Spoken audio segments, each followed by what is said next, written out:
o'clock Eastern time, and we are getting our brand new update in on Hurricane Idalia.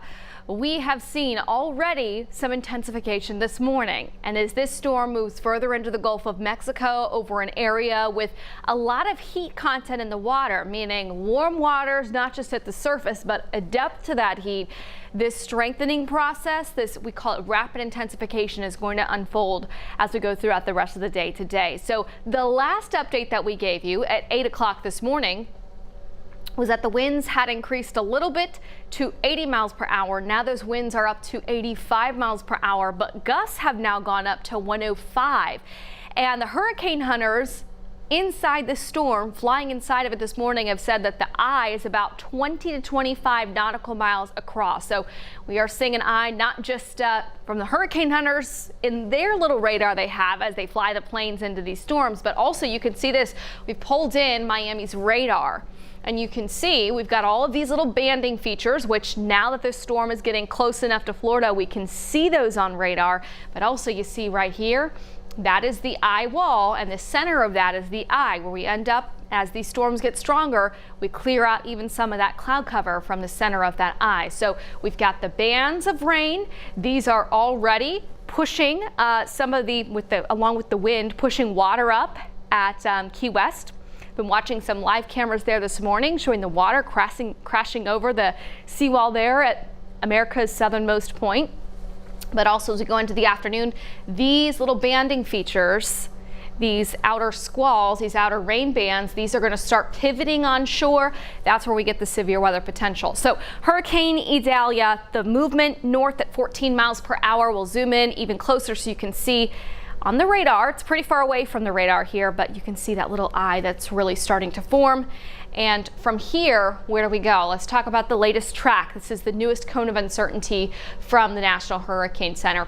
And this morning versus yesterday, there was a ever so slight jog westward with this track. And all of our high resolution models are also kind of agreeing with this, where the storm is likely going to make a landfall near Appalachia Bay rather than over near Cedar Key. However, still about 24 hours out from landfall, we can see things change. Little tiny wobbles in where the center of the storm is now can mean bigger wobbles 24 hours from now. So hurricane warnings, you notice that's all the way from Apalachicola around the Big Bend all the way into the Tampa Bay area. They've got tropical storm warnings for Southwest Florida and also tropical storm warning for the lower Keys. So category 1 right now. By later on this afternoon, early this evening, going to become category 2. Then we go up to category 3 before landfall. Right now they're forecasting that landfall to happen tomorrow late morning, mid to late morning. And that's going to happen along the Big Bend. Now, this is where the center of the storm will be, according to their center of uncertainty. Some of our high resolution models take that center more like here. Okay, so even if you're not in the center, if you're under one of these hurricane warnings and you live near the water, take this all very seriously. Slight shifts in the track can happen that last 24 hours. And if the center moves maybe 20 miles further west, that might change your impacts. If the center moves 20 miles further east, that could mean more impacts for Tampa Bay. So making landfall category 3 tomorrow morning, likely after sunrise, just after sunrise, sometime between there and noon.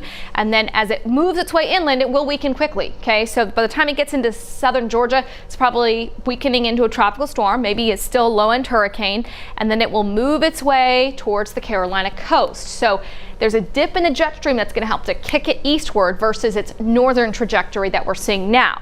Now you notice we're here at 11 Alive in Atlanta, Georgia. We're not right on the coast, saying well, we're not going to get any impacts. Well, that's not the case. We're going to see a few impacts here, but we don't expect high impacts from Idalia. What I do think that we're going to see are some tropical rain bands, and it's going to turn breezy outside late tomorrow. But the really strong winds, the tropical storm force winds, that torrential rain, the core of the storm is all staying south and east of us. Let's talk about the intensification of the system.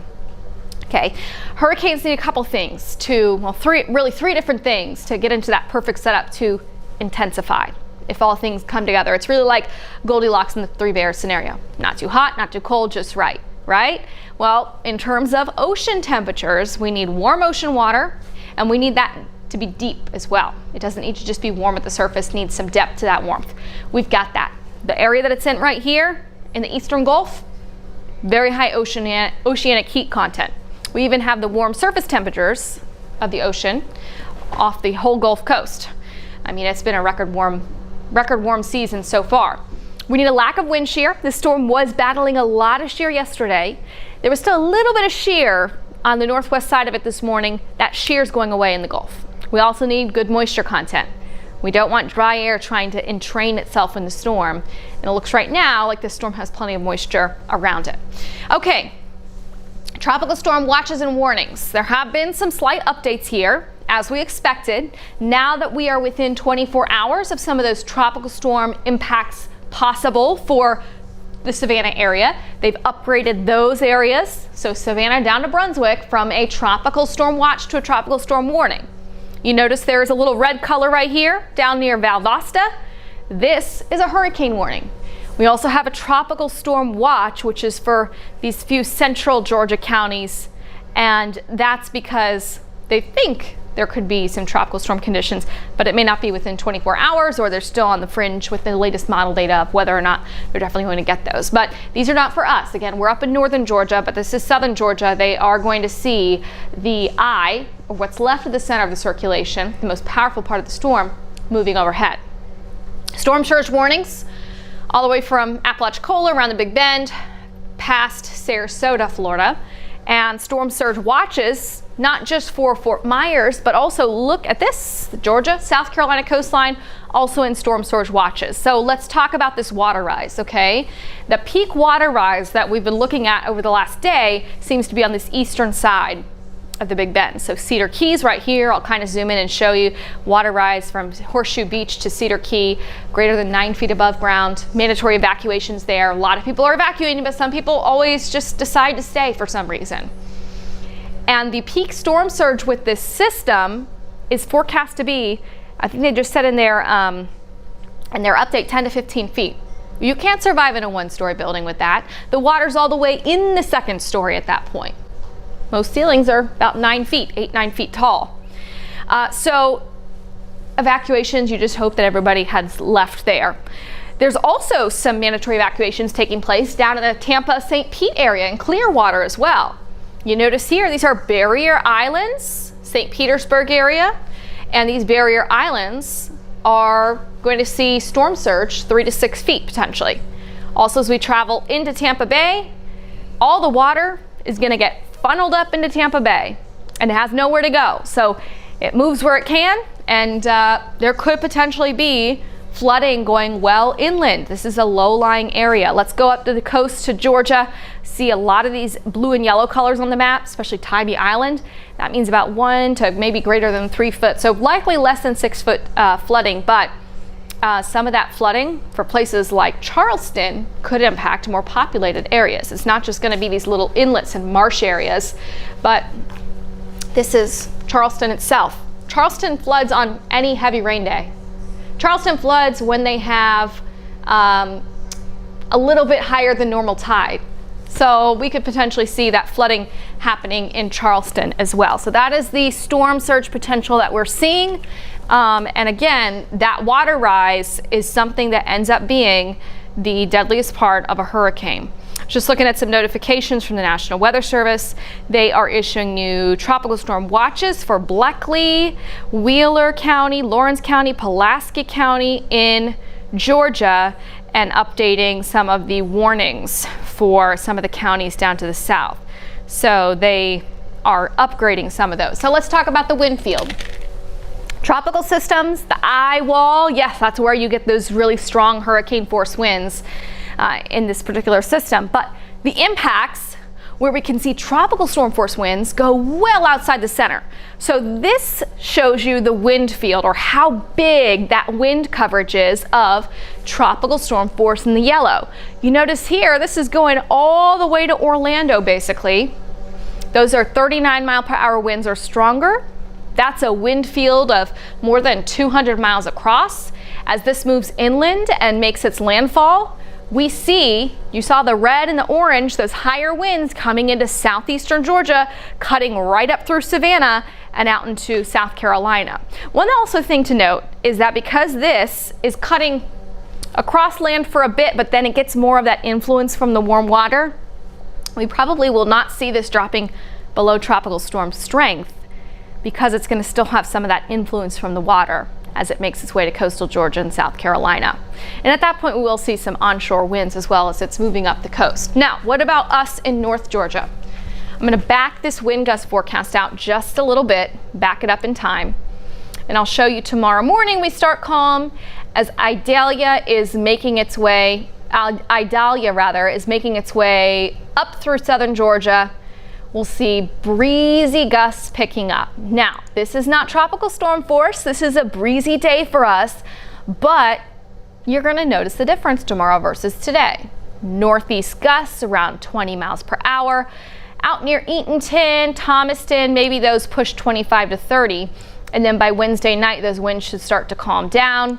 And by Thursday morning should be much calmer altogether. So we don't expect tropical storm force winds here.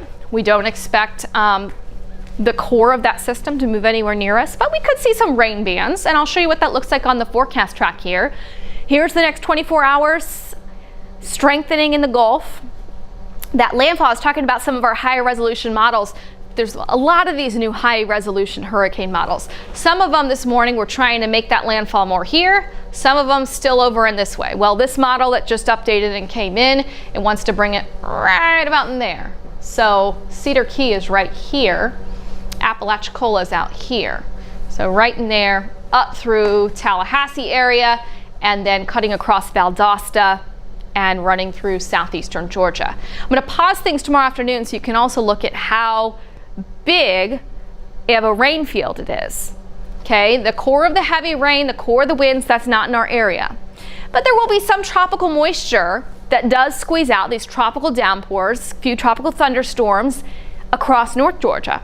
So although we may not see the rain happening all day tomorrow, it may turn a little bit steadier south and east of I-85. A lot of our models do bring some of that steadier rain in that direction. Even up in far north Georgia though, and up in the mountains where you're not going to see Idalia anywhere close to you in terms of the center of it, we could still see some of these tropical bands that are going to be with us tomorrow afternoon to early evening. Then it pulls away Thursday, it's back out to sea, and you know what? It actually might meander around out at sea for a few days, so we might not be totally done talking about this system after we get past tomorrow. Okay, rain chances. 30% north and west of Atlanta, 50% for our southeastern metro counties, and that rain is more likely. I just put rain likely because I think all of our models are really pinpointing that widespread rain. Eatonton down to maybe Thomaston and Macon and points south and east. This is a different model that I just showed you. This one is called the HRRR, the High Resolution Rapid Refresh. This one brings that more widespread rain a little further north and west. So this is like more aggressive, like worst case scenario for us in terms of the rainfall, where it could be a little bit more steady. But even then, I mean, we might squeeze out a few tropical rain bands up northwest, but that really heavy stuff should stay south and east of our area. But again, rain that would move in from the system would start arriving by late morning to midday tomorrow through the afternoon, pulling out of here in the evening. So we do think that there will be some rain, there will be some breezy winds, but the severe weather aspect where we can see those inland tornadoes, that's generally on the dirty side of the storm, the right side of the storm in relation to where it's making landfall. That's just not where we are. Okay, models still differ a little bit on that the westward extent of where the storm's going. And this is an example of that. The American model this morning giving us a little bit more rain near Eatonton, heftier totals, 3 to 4 inches. European model says, it's probably going to stay mostly east of us. So you see how there's still some slight differences. So just kind of recapping, Idalia is strengthening, going to become a major hurricane by landfall. Significant storm surge near landfall. Of course, the winds are going to be detrimental. Widespread power outages that are not just going to be a quick fix in a couple of hours. They'll last for a long time. And widespread erosion right along the coast. Parts of the coast close to landfall. The amount of erosion you get from these major hurricanes, the landscape's forever changed. There will be inland tornadoes as well. That's not really a problem for us. That's happening more Florida, maybe southeast Georgia a little bit. Impacts for us in North Georgia, Wednesday. Breezy winds by the afternoon to evening, and some rain south and east. Some of these tropical rain bands could move in. And we do have saturated grounds, so the saturated grounds can't really take much more water in quickly. So that's not just, I'm not just saying that for tomorrow, but also today. We already saw some flash flooding this morning in North Georgia. We could see additional flash flooding later on today even, not associated with Idalia because of the tropical rains and how saturated our ground is. If we didn't have Idalia to talk about, we'd be talking about this. Hurricane Franklin is a beast. 130 mile per hour winds, gusts to 160. Now that 160 is down slightly from the other advisory that we just had at 8 o'clock this morning. Category 4 right now. The center of this, that's Bermuda right there, going to pass west of Bermuda. So that's good. They might get some of the rain band action. But believe it or not, this storm, because it's so large out in the Atlantic, this is creating larger swells. And this can cause higher rip current risk along the coast of Georgia and the Carolinas, even into Florida, and also surf, rough surf. So we got two storms. The Florida Peninsula is kind of sandwiched in between those two weather systems, Idalia and Franklin. By the way, there's also, we just got an update later this morning with more stuff that's happening, and it looks like we have a new tropical depression, which I just saw right here. So let's dive into this. Let's find out what it is. Let me see if I can get tropical track up. Tropical track number 3. Bear with me a second. I'm updating this on the fly. This is a new tropical depression. That's not where it is. Give me a second. That was old Gert from a while ago. 11. Tropical depression 11. Winds of 35 miles per hour. Gusts of 45. Let me get the track up so we can find it here. So this is now 3 systems at once. Can you say peak of hurricane season? Yes, peak of hurricane season. So let's get this track up so we can see. That happened pretty quickly. You know, we were watching this system. The Hurricane Center earlier gave this like a 50% chance of development.